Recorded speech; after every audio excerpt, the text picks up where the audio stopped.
versículo 12 de Romanos 11. Romanos capítulo 11 diz assim: pergunta então, por acaso Deus rejeitou ao seu povo? De modo nenhum, porque eu mesmo sou israelita, da descendência de Abraão, da tribo de Benjamim. Deus não rejeitou o seu povo, a qual conheceu de antemão. Ou não sabeis que as Escrituras diz sobre Elias? O que ele fala a Deus contra Israel, dizendo: Senhor, mataram os teus profetas e destruíram os teus altares. Só eu fiquei e procuro me tirar a vida. Mas qual é a resposta divina para ele? Reservei para mim 7.000 homens que não dobraram os joelhos diante de Baal. Assim, pois, também no tempo presente restou um remanescente, segundo a eleição da graça. Mas se é pela graça, já não é pelas obras. Do contrário, a graça já não seria graça. E então, o que Israel está buscando, isso não alcançou, mas os eleitos os alcançaram, e os demais foram endurecidos, como está escrito: até o dia de hoje, Deus lhe deu um espírito entorpecido, olhos para não ver e ouvidos para não ouvir. Queria que se atente isso aqui. Deus é quem deu espírito entorpecido. Versículo 9: e Davi diz que a sua mesa se torne em laço, em armadilha e em pedra de tropeço e em retribuição para eles, que os seus olhos endureçam para não ver, e que tu lhe curves sempre as costas. E então pergunto: será que tropeçaram para que ficassem caídos? De maneira nenhuma, mas pela transgressão deles a salvação chegou aos gentios, para provocar ciúmes em Israel. Mas se a transgressão deles significa riqueza para o mundo, e o seu fracasso riqueza para os gentios, quanto mais a sua plenitude. Senhor, nós oramos, Senhor, e te pedimos: Senhor, abra os nossos olhos, o nosso coração, e debaixo, Senhor, desse ambiente de temor, nós continuamos seguindo, Senhor. Senhor, ministra a tua palavra em nossos corações. Senhor, tua palavra tem raízes profundas no nosso coração. Em nome de Jesus. Amém, Senhor. Amém, irmãos? Então, Paulo inicia aqui fazendo uma pergunta, e depois o próprio apóstolo Paulo ele vem trazendo a afirmação, que é o seguinte: Deus ele não se esqueceu do seu povo, Deus ele não se esqueceu da nação a qual ele fez uma aliança. E às vezes a gente tem um ponto de interrogação, né? E já ouvimos muito isso: a igreja substitui Israel. Não, não é verdade. A igreja ela não substitui Israel, até porque, se eu creio que a igreja ela substitui Israel, a gente entra aqui num problema sério, porque as próprias Escrituras vão estar dizendo que de judeus e gentios Deus fez um único povo. Então Deus ele não rejeitou a Israel. E Elias aqui, Paulo aqui vai estar falando lá atrás de 1 Reis 19, quando Elias fala assim: acabaram com tudo, só restou eu. Aí o Senhor fala: Elias, negativo, tem ainda 7.000 joelhos que não se dobraram diante de Baal. Qual é o ensinamento que fica aqui para a gente quando Paulo vem relembrando aqui esse capítulo de 1 Reis 19? Que sempre, a todo o tempo, Deus vai ter um remanescente. A gente pode estar vivendo um período onde as relações estão corrompidas, onde o pecado tem tomado conta do coração de muitas pessoas, mas em todo o tempo Deus sempre vai ter um remanescente. E quando nós olhamos aqui, a primeira coisa aqui, para eu fugir aqui, Deus ele vai zelar pela aliança que ele A todo momento nós vamos ver nas Escrituras, Deus fala, usando a palavra, a seguinte expressão: eu sou o Deus de Abraão, de Isaac e de Jacó. Irmãos, Deus estabelece a aliança e Ele não quebra a aliança. O problema nunca foi da aliança de Deus com o seu povo. O problema sempre foi o povo quebrando a aliança que tinha com Deus. Sempre o problema está parte da gente, é a nossa resposta para Deus. Deus ele está lá. Se a gente for olhar a história da igreja, Deus tira o povo sem condições nenhuma do cativeiro babilônico. O Faraó era alguém que tinha poder naquela época. Ele dizia: você vai em Deus, você vai comigo. Aí Deus vai lá e confunde até a cabeça do coitado de Moisés. Moisés vai lá e libertar meu povo. Mas é o seguinte, ó, o coração do Faraó vai estar endurecido, vai fazer para libertar o mar.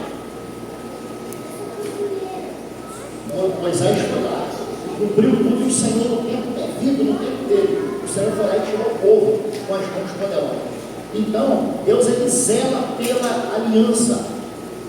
A gente precisa ter a percepção de que o remanescente a todo tempo, isso requer responsabilidade nossa. Aqui no tempo de Paulo, uma hora ele era perseguidor da igreja, mas todo o ímpeto de Paulo, quando ele começa a pregar o Evangelho, Paulo é fervoroso nisso também. E Paulo, a ponto de Paulo falar a seguinte coisa: olha, eu não me importo se minha vida for derramada como oferta de libação. Paulo ele não estava preocupado mais com a vida dele. Ele entendeu que assim, que a quem ele estava anunciando era muito maior do que ele. Cristo era muito maior do que Paulo, e Paulo entendeu isso no íntimo dele. Por isso nós vemos o comportamento dos apóstolos quando eles entregam a sua própria vida. E como eu estava dizendo aqui, quando ele fala sobre o remanescente, ele diz assim no versículo 5: assim pois também no tempo presente restou um remanescente segundo a eleição da graça. Ou seja, tem também o meu povo no meio do judeu, aqueles que me reconhecem. Eu gerei no meio do meu povo uma consciência de quem eu sou. Alguns estavam entorpecidos, mas nem todos. E, queridos, quando nós falamos a respeito da igreja em Israel, o que tem a ver a nossa vida com a vida de Israel? Tudo, irmãos. Se Deus, ele vai lá, faz uma aliança com o povo, e esse povo não reconhece ele, aí o que aconteceu? Israel, parte de Israel foi entorpecido, e nós fomos enxertados na videira. Nós fomos enxertados como gentios. Mas não é ser enxertado para a gente pegar e ficar prevalecendo sobre Israel. Não é isso. Porque a nossa função, a igreja que vai preceder a volta do Senhor, vai se comportar de tal maneira que vai gerar ciúmes em Israel, a ponto de Israel falar: eu quero Jesus. É a igreja que vai fazer isso. Então, na verdade, nós não temos que ter aquela ideia: nós somos melhores do que Israel, porque nós fomos enxertados de que Israel está de fora. Não, Israel não está de fora do plano de Deus. Deus ele agiu com misericórdia para com todos, e não vai ser diferente com Israel. Israel ele vai ser introduzido novamente. E quando nós seguimos aqui, nós vamos olhar e algo muito aplicável para os nossos dias. O versículo 6 diz o seguinte: mas se é pela graça, já não é pelas obras. Mas se já é pela graça, já não é pelas obras. Do contrário, a graça já não seria graça. Irmão, quantas vezes nesse tempo presente nós queremos anular a graça do Senhor, queremos que a obra prevaleça? Nesse contexto da vida judeu, o judeu se apoiava muito na lei. E no nosso contexto de gentios, você sabe o que acontece? Muitas vezes nós fazemos coisas em nome do Senhor e achamos que por aquilo que fazemos, o Senhor é obrigado a nos promover. E não é. Ou é graça. E a palavra ela não vai ficar te copiando de um lado para o outro. Não vai. E muitas vezes nós anulamos com as nossas atitudes o sacrifício do Senhor na cruz. Eu não estou dizendo que nós não devemos fazer nada, não é isso. Nós devemos devemos fazer o que nos cabe fazer, mas entendendo que se estamos fazendo, é debaixo da misericórdia do Senhor, é debaixo da graça do Senhor que estamos fazendo.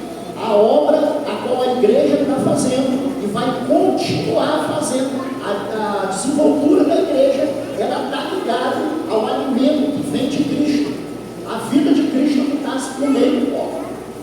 Do contrário, irmãos, pela obra, nós já estaríamos mortos. Nós já estaríamos condenados ao total fracasso. Então nós precisamos crer nisso e caminhar firme nisso. Tanto que no segundo momento, aqui agora no texto, Paulo ele vai estar exortando os gentios acerca dos judeus. Porque a gente tem uma coisa de que assim, não, eu sou melhor do que meu irmão porque eu faço isso, porque eu faço aquilo. Tudo que nós fazemos, se não for a graça do Senhor, você sabe o que se resume tudo? Trata de disso. Não serve para nada. Não serve para nada. Nós precisamos inculcar isso na nossa cabeça. Seguindo aqui, antes de seguir o segundo ponto aqui, é muito importante que a gente entenda: Israel não tropeçou para ficar caído de maneira alguma. Olha só o que o texto está dizendo: se foi um fracasso pela transgressão de Israel, nós recebemos tantas coisas. Você imagina na plenitude do povo escolhido. Então Israel não caiu para ficar caído para sempre. Isso precisa ficar muito claro no nosso coração. Eles vão pegar, vai haver um tempo, e hoje já existe um movimento de Israel, que é o movimento dos judeus messiânicos, pessoas que reconhecem o senhorio de Cristo, e é esse remanescente que ele vai usar juntamente com a igreja para abrir os olhos de todo Israel. Irmãos, hoje você perguntar para um judeu ortodoxo acerca de Jesus, ele vai te falar que foi um grande profeta, foi um grande homem, que fez grandes coisas, mas ele não tem o reconhecimento de Cristo como Deus. Ele não tem. Se você falar isso, e não é só eles, não, tem outras gente também que não reconhecem, mas eles vão ter esse tipo de conhecimento e vão reverenciar, mas isso é a partir do papel onde a igreja ela vai gerar ciúmes em Israel. E eles vão querer a Cristo. Seguindo aqui no versículo 13: mas é a vós gentios a quem falo, e uma vez que sou apóstolo dos gentios, glorifico o meu ministério, para ver se de algum modo posso provocar ciúme nos da minha raça e salvar alguns dele. Paulo aqui mais uma vez, voltar no coração dele, qual era o foco de Paulo aqui, cara, trazer conexão dos conterrâneos dele, dos irmãos dele na fé. Era a intenção aqui de Paulo. 15, porque se a sua rejeição significa a reconciliação do mundo, o que será a sua aceitação, se não vida dentro dos mortos? Se os primeiros frutos são santos, a massa também é. Se a raiz é santa, os ramos também são santos. E se alguns ramos foram cortados, e tu, sendo oliveira silvestre, foste enxertado entre outros ramos, e feito participante da raiz e da seiva da oliveira cultivada, não te glorie contra os ramos, mas se te gloriares contra eles, lembra-te que não és tu quem sustenta a raiz, mas é a raiz que sustenta a ti. Vamos lá. E então dirás: ramos foram cortados para que eu fosse enxertado. É verdade, eles foram cortados, e por causa da incredulidade eles foram cortados, e tu estás firme pela tua fé. Não te orgulhe mais, teme. Queridos, o que o texto está dizendo para a gente aqui? Por algum momento, por causa da incredulidade, o Senhor cegou o entendimento de Israel. Mas nós temos um não te orgulhes mais, teme. Irmão, se nós formos parar para ver o peso de servir ao Senhor na antiga aliança e o peso de servir o Senhor na nova aliança, há um nível de responsabilidade muito maior sobre nós. Porque naquele tempo o Espírito vinha sobre situações específicas, em circunstâncias específicas e em pessoas específicas. Hoje o Espírito Santo ele habita no meio do seu povo. Ele habita dentro de nós. Por isso que assim tem que ser gerado esse temor no nosso coração. E quando nós olharmos aqui, que nós não possamos olhar com um olhar de superioridade. E isso acontece, você sabe aonde? É até triste dizer isso, mas esse olhar de superioridade não está ligado somente ao que acontece com o povo judeu, mas está muito ligado à nossa prática do dia a dia, o olhar de superioridade. Irmãos, a igreja, se existe várias congregações em determinado lugar, que é assim que funciona várias igrejas, né? Congregações plantadas num determinado bairro, lugar, a igreja ela não está ali para uma competição. Por causa das congregações, a igreja não só. Mas está ali para fazer o Senhor conhecido. E às vezes a gente quer ser conhecido por uma boa oratória, por uma boa música, por uma boa técnica, enfim. A igreja hoje, ela perdeu muito dessa sensibilidade do Espírito Santo no meio dela, porque ela conseguiu se apoiar em ferramentas para fazer a coisa assim bonita e boa, dar certo. Mas assim, Deus ele não está interessado na performance de ninguém. Deus ele está interessado no negócio que Deus é com o nosso coração. Olha o que vai estar lá em Romanos, no capítulo 2, no versículo 29, diz assim: mas judeu é quem é no interior, e circuncisão é a do coração, realizada pelo Espírito, não pela letra, cujo louvor não provém dos homens, mas de Deus. Ou seja, o que importa para Deus é o nosso interior. Irmãos, nós conseguimos vir aqui aos domingos, às terças na reunião caseira, e assim, tem uma performance boa.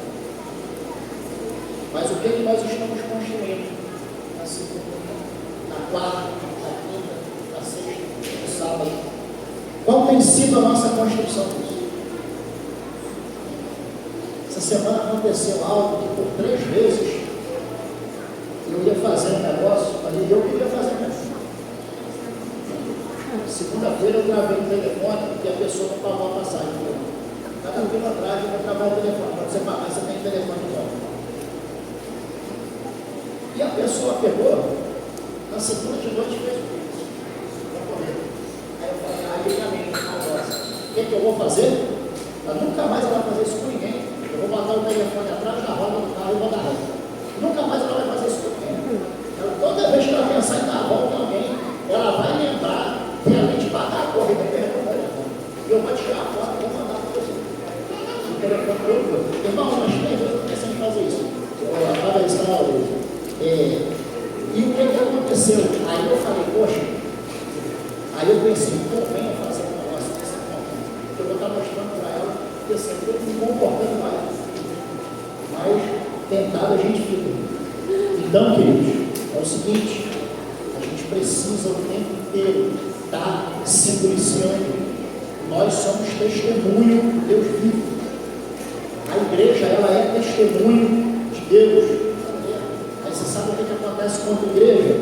Às vezes lá fora, o testemunho que eu dou não glorifica a Deus. Aí o que acontece? Eu estou sendo uma pedra de tropeço para a igreja, eu estou sendo uma pedra de tropeço para a minha própria vida, porque o meu testemunho lá fora não glorifica a Deus. Então, queridos, assim, não entre nesse lugar de superioridade, não. Irmãos, todos nós temos uma determinada medida de orgulho, todos nós temos uma determinada medida, essa coisa que mexe humana, de soberba que tenta pular do nosso coração.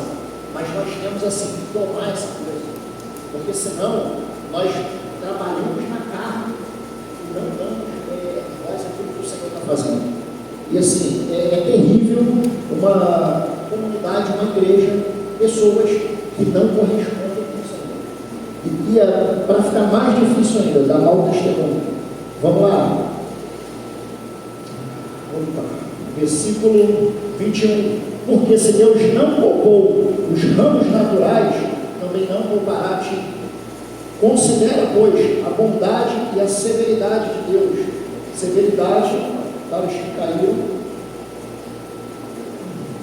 mas para contigo a bondade de Deus, se permaneceres nessa bondade. Do contrário, também tu serás cortado. E mesmo eles, se não permanecerem na incredulidade, serão enxertados, porque Deus é poderoso para enxertá-los novamente. Pois se tu foste cortado da oliveira silvestre por natureza, e contra a natureza foste enxertado na oliveira cultivada, quanto mais os ramos naturais não serão enxertados na própria oliveira.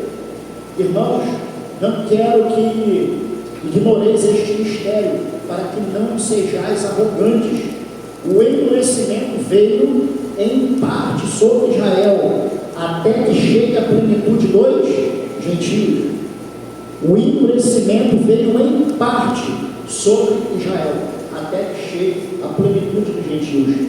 E assim todo Israel será salvo, como está escrito: o libertador virá de Sião e desviará de Jacó as impiedades. E esta é a minha aliança com eles, quando eu tirar os pecados. Quanto ao Evangelho, eles na verdade são inimigos por causa de vós, mas quanto à eleição, amados por causa dos patriarcas. Vocês lembram que eu falei sobre a aliança de Deus com Abraão, com Isaac, com Jacó? Citando aqui o texto todo. Eles, quanto à eleição, eles são amados. E citando aqui os patriarcas, porque os dons, os chamados de Deus são irrevogáveis. Pois assim como antigamente foste desobedientes a Deus, mas agora alcançaste misericórdia em razão da desobediência deles, assim também estes agora se tornarão desobedientes, mas para também alcançar misericórdia, em razão da misericórdia que vos foi demonstrada, porque Deus colocou todos debaixo da desobediência, a fim de usar da misericórdia para com todos. Irmãos, isso aqui é pesado.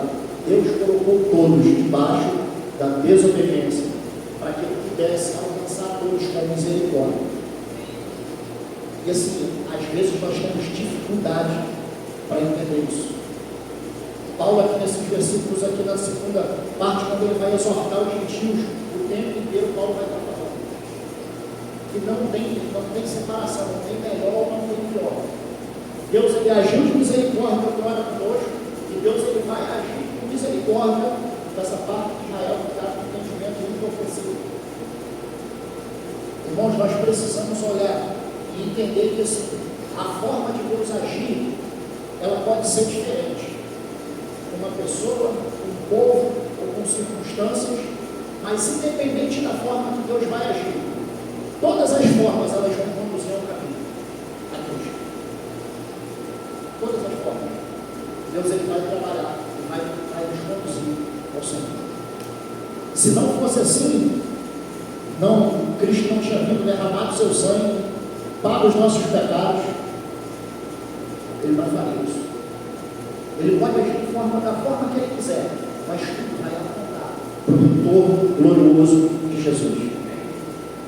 Irmãos, é um tempo onde a igreja está encurralada a ponto que não nos resta mais tempo para a gente ficar tendo uma vida boa. Não tem mais tempo para a gente estar perdendo no meio do caminho com coisas vãs.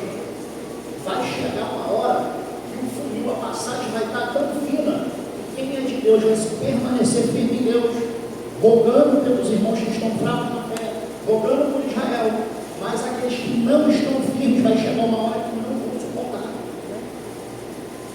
É muito bonito quando nós falamos sobre o derramado poder do Espírito, sobre a graça do Senhor vindo com mais força sobre a humanidade, mas nós precisamos entender que a mesma forma que o derramado do Espírito ele vai trazer o avivamento, ele vai dar avivamento também, assim, não é só vida não, traz morte também. E às vezes nós Vocês veem o que o próprio Senhor fez com Israel. Pronto, Deus ele cegou o entendimento de Israel, porque eles não reconheceram o senhorio de Cristo. Aí talvez eles estavam lá esperando, né? Chega um camarada, quem é o Messias? O Messias é alguém que vai chegar com um exército poderoso para ocupar tudo. Mas não foi dessa forma.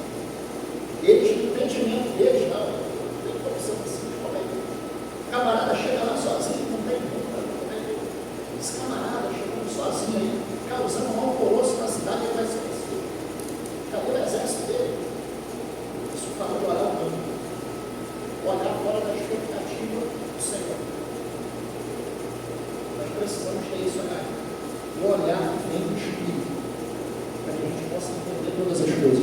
Se nós não tivermos esse olhar de estarmos firmes no Espírito, nós vamos olhar para coisas e nós vamos assim desistir de muitas coisas, porque no olhar humano não tem mais jeito. Quantas vezes nós somos tentados aqui? Quantas vezes eu não vou nem falar muito tempo não. Quantas vezes essa semana nós fomos tentados a desistir de fazer um monte de coisa? Porque às vezes está no olhar humano. Quantas vezes nós levantamos de manhã, gente, não tem uma expectativa espiritual dentro de nós. Nós acordamos cansados, enfadados, não querendo que ninguém olhe para a nossa cara. Se alguém olhar para dizer tudo, você está com problema. Mas você sabe o que acontece? Que no decorrer do dia do possível, é a graça que emana no nome de Deus. É essa mesma graça que vai trazer conselho para Israel. É essa mesma graça que está no presente, operando no seio da igreja, adornando a igreja. Aí nós olhamos para a igreja, duas coisas acontecem. A primeira coisa, a desesperança. E quando nós olhamos para o não tem igreja, irmãos, às vezes ele sempre está bom. Você olha e fala, não tem igreja. Aí nós olhamos para a consumação de todas as coisas, aonde a noiva, ela vai estar vestida com vestes de linho fino, e ela vai ser chamada de Lúcia de Cordeiro. Aí junta, muitas vezes, a desesperança com a esperança. Aí você imagina como a gente não fica, aquela bagunça que gera dentro de nós. Por quê? Porque nós olhamos no presente momento. Muitas coisas precisam acontecer. E falamos para nós. Mas quando olhamos para a consumação de todas as coisas, o Senhor nos enche de esperança. Por quê? Porque não somos nós que vamos endireitar a igreja. Glória a Deus por isso. Quem vai endireitar a igreja, quem está endireitando a igreja, é o próprio Senhor por intermédio do Espírito. E às vezes, nós olhamos aqui, talvez para muitos que não conhecem a Cristo. Romanos 10, eu vou falar sobre o confessar e crer. Muitas pessoas que não conhecem a Cristo, e elas não têm expectativas nenhuma de vida. Essas pessoas vão forem alcançadas pelo Evangelho. Essas pessoas vão fazer coisas que assim, vão ficar assustadas. Vão ficar assustadas. E a igreja ela precisa estar posicionada nesse lugar, de levar o Evangelho conhecido a quem não conhece. Não é levar a transformação, porque a transformação é pelo Espírito. Mas a semente ela tem que ser lançada dela. Irmão, você pregou, você orou, você orientou. Essa semente ela foi lançada. E uma hora vai haver uma abertura no coração para que haja o alcançar do Espírito Santo na vida daquela pessoa. Ou seja, Paulo aqui no capítulo 11, Paulo ele fala, olha, a mesma misericórdia que atuou outra hora sobre vocês gentios, essa mesma misericórdia também, ela vai recair sobre o meu povo, sobre os judeus. E eles vão passar a me enxergar, me ver. Eles vão querer a mim a partir do amor fraternal que a igreja vai ter uns pelos outros. O amor que os irmãos vão ter uns pelos outros. É isso que vai gerar. Irmãos, vocês podem parar para ver. Às vezes acontecem focos em alguns lugares que passam por tempo de avivamento. Já é um furnuço. Você imagina um avivamento que vai estar na terra dos últimos dias, que não vai ser mais um avivamento, vai parar.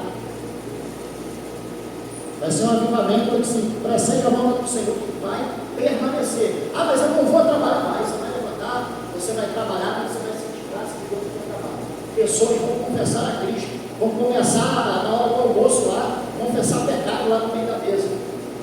Você vai levar teu filho para a escola do mesmo jeito. Queridos, o derramado do Espírito não está ligado a deixarmos de fazer tudo, não está. Mas é na vida cotidiana. A vida de Deus ela está ativamente presente e nós estamos percebendo isso. Irmãos, é muito preocupante. Às vezes eu me pego nessa crise, vejo por outro. Eu estou fazendo uma coisa, eu estou fazendo outra. Não, cara, eu passei um dia desapercebido. Aí a gente corre de novo, fica atento. Aí daqui a pouco, passa o tempo, você está lá, eu estou desapercebido de novo. Irmãos, isso vai preocupar a gente. Isso precisa preocupar a gente. Porque nós podemos perder a visitação do Senhor por estarmos cheios das coisas dessa vida. E quando nós falamos disso, nós precisamos olhar e entender que é o seguinte: a prática que lá atrás o faraó usou para que o povo não adorasse a Deus foi o que? Olha, dobre a carga de trabalho desse povo. Esse povo tem que acabar com esse negócio de me adorar. De adorar a Deus, aliás. Ó, não vai acabar, não vai levar mais nada, eles vão fazer tudo. Aumenta a carga de trabalho desse povo. Eles vão parar com esse negócio do deserto para adorar a Deus. E o que acontece nos dias de hoje? Tem tanto entretenimento, tanta demanda de trabalho. Irmãos, parece que cada vez mais nós estamos passando, nós estamos tendo que ficar mais tempo, acordado, trabalhando, fazendo um monte de coisa, e nisso o Senhor vai se perdendo. O Senhor vai ficando no meio do caminho. E nós não podemos nos acostumar e perdê-lo de vista. Pode acontecer aqui e vai acontecer, você sabe o quê? Na visitação do Senhor. Tanto sobre Israel, tanto sobre nós como gentios. Pessoas, elas vão ser lançadas fora, porque elas vão estar desatentas ao que vai estar acontecendo. Você quer ver exemplo prático disso? O que aconteceu no dia do dilúvio? O dilúvio veio e estava todo mundo vivendo normal. Se não me engano, lá no Evangelho vai estar dizendo isso também, vai estar pegando lá atrás e vai estar falando: olha, a volta do Filho do Homem vai ser como nos dias de Noé. O povo vai estar casando, tendo em casamento, fazendo tudo. E vai estar desapercebido. Então isso já aconteceu uma vez. O que mais acontece hoje, pessoas dentro, congregando, dentro da comunhão dos santos, afastadas de Jesus. Você quer ver um outro exemplo aqui? Teve uma determinada situação, depois você procura lá, está na Bíblia, não é esse que não, só não é outra. Mas tá?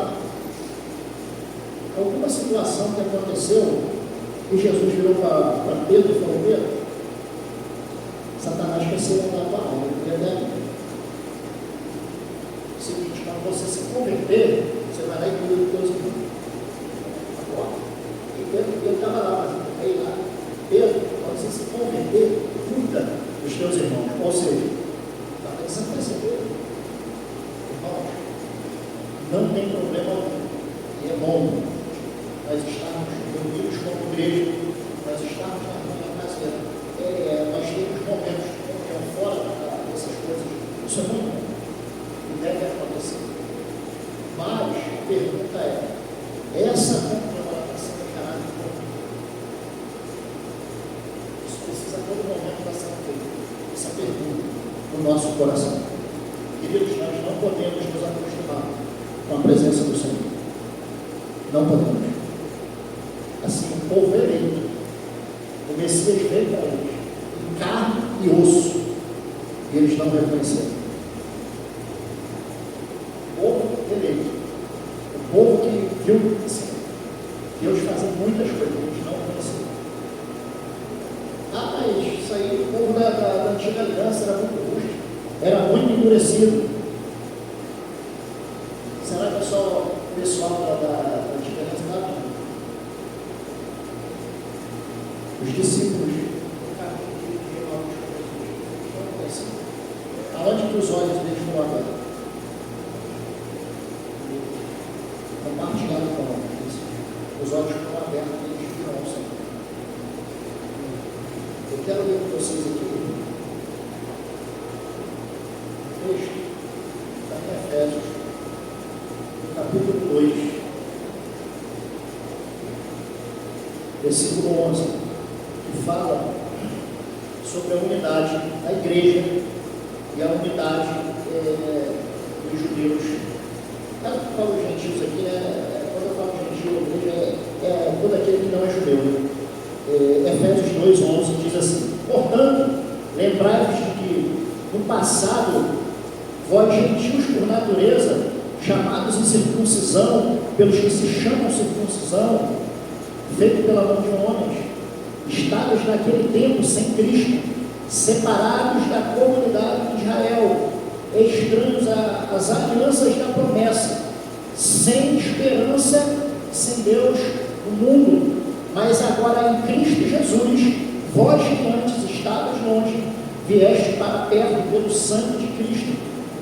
E pelo sangue de Cristo, entenda, não é nada que você faça, pois Ele é a nossa paz, e de ambos os povos fez um só, e derrubando a parede de separação, em seu corpo desfez a inimizade. Versículo 16: e pela cruz reconciliar ambos com Deus em um só corpo, tendo por ela destruído a inimizade. Ou seja, foi pela cruz de Cristo que nós fomos unidos, que os dois povos se tornaram um só corpo. Foi pelo sacrifício de Jesus na cruz de Calvário. Se não fosse isso, nada teria feito. Posso chegar para vocês aqui, ou qualquer pessoa, pegar aqui e dar uma bela exegese aqui, assim, uma passagem daqui, que na hora que o Senhor for aferir o coração, está fora. Eu não estou dizendo que o crente não tem que estudar, não tem que ler a Bíblia, tem que ler sim. E juntamente com orar, com ler, nós devemos examinar o nosso coração. Junto não é deixar de fazer, mas junto com essas coisas, examinar o nosso coração. Vamos lá para a gente fechar.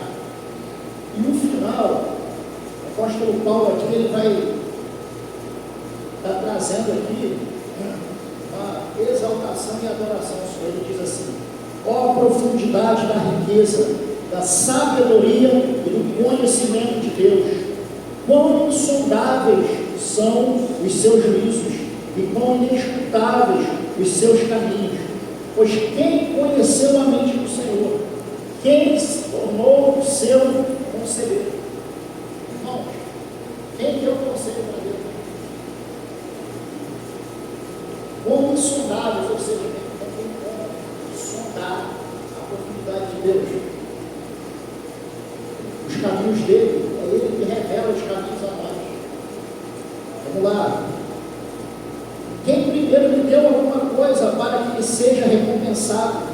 Porque todas as coisas são dele, por ele e para ele. E a ele seja glória eternamente. Amém. Paulo, no final de todas as coisas aqui, Paulo ele fala: olha, olhe somente para o lugar. E ele fala a profundidade desse lugar. Ó, com profundidade da riqueza.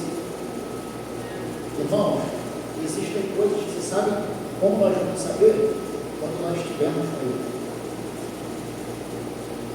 Tem coisa assim que a gente fica naquela briga. Existe a predestinação, tem a Bíblia. Irmão, é uma coisa para vocês ser secundário. Ser secundário. Se você virar para mim e falar: você acredita na predestinação? Aí você pega a galera de hoje e vai fazer: você sabe o quê?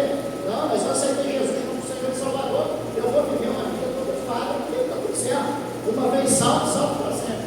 Vai nessa onda aí que vai bem, vai ver onde vai morar lá com você. Irmãos, quem de fato tem contato com o Senhor vai ter brecha no coração para viver uma vida mudando? minha vida. Ah, você tem o livre direito de escolha, mas o livre direito de escolha é dentro do padrão de Deus. Nós não somos donos de mais direito. Quem é que pagou o preço do sangue? E aí? Eu tenho direito de fazer o que eu quero? Não, então são coisas secundárias. No final de tudo, se estivermos olhando para Cristo, não vai prevalecer a nossa vontade. Não vai prevalecer o que eu acho, o que eu penso. Não vai prevalecer a minha teologia. Não vai prevalecer a minha teoria. Vai prevalecer Cristo no centro de todas as coisas. O mundo ele está no eixo e ele vai ser alinhado, espalinhado. É por causa de Cristo. Não tem uma outra explicação. E nós devemos, como igreja, perseguir esse lugar de profundidade, de conhecimento de Deus. Nós precisamos, irmãos, perseguir isso. Eu lembro, lá bem atrás, hoje nós olhamos, né, a tipologia dos prédios, das congregações. Irmãos, não tem problema nisso, mas antigamente nós víamos ambientes assim. Na verdade, a maioria das congregações, como é que acontecia? A pessoa pegava parte da casa dela, quebrava e depois ganhava forma de virar uma congregação.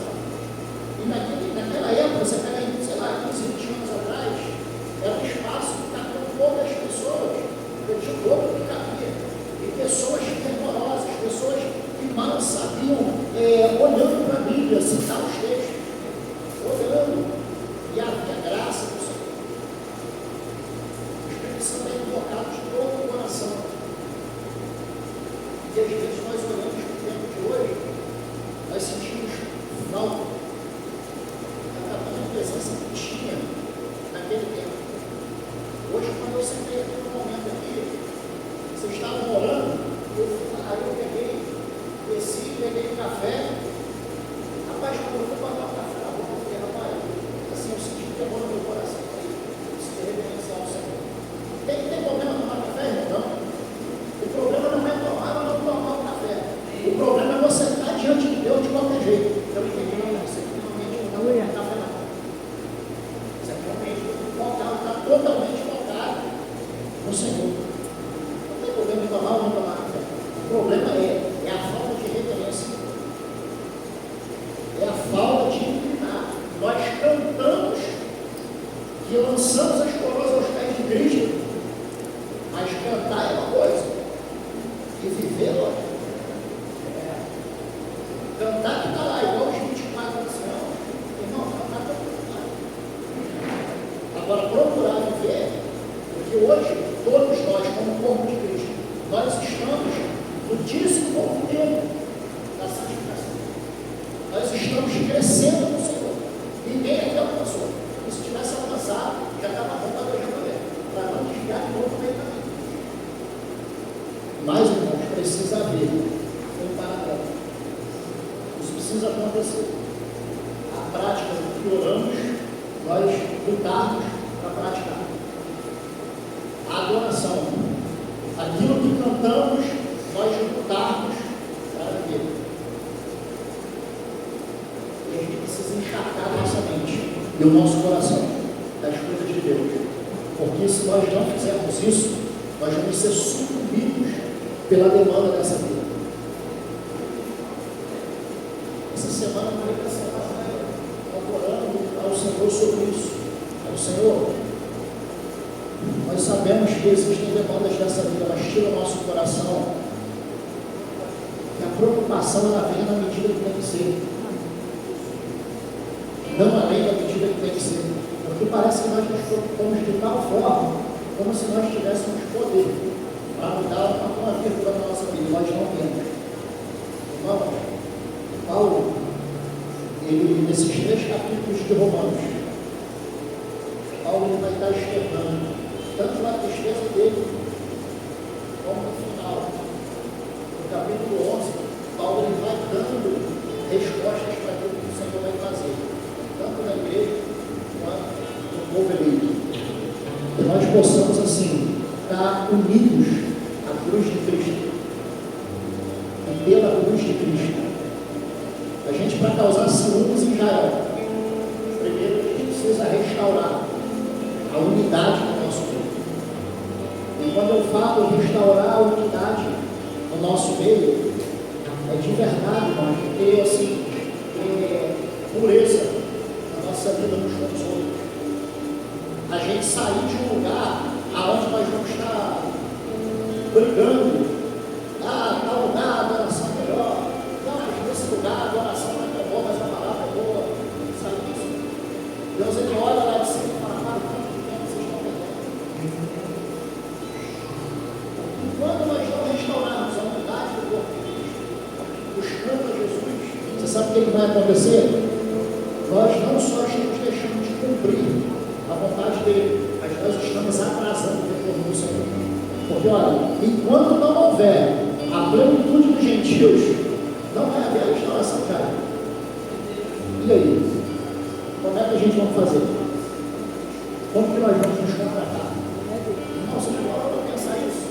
Ou enquanto eu não me posiciono em Deus, eu estou atrasando o cumprimento, o retorno do meu Senhor.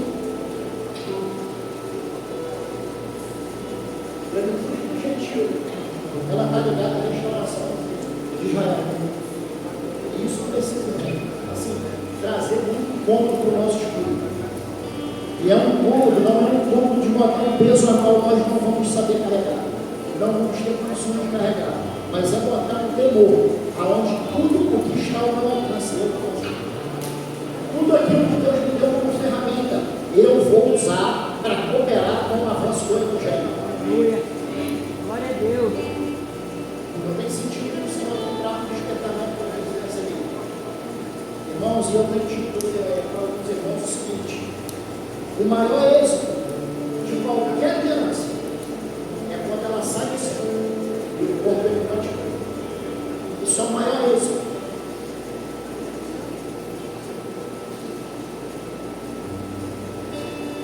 E nós vemos isso acontecer. Jesus ele só preparou os apóstolos para continuar. Os apóstolos morreram, mas havia pessoas preparadas e continuaram. E o Evangelho chegou até aqui. E o Evangelho vai chegar até a última geração que vai receber a volta do Senhor.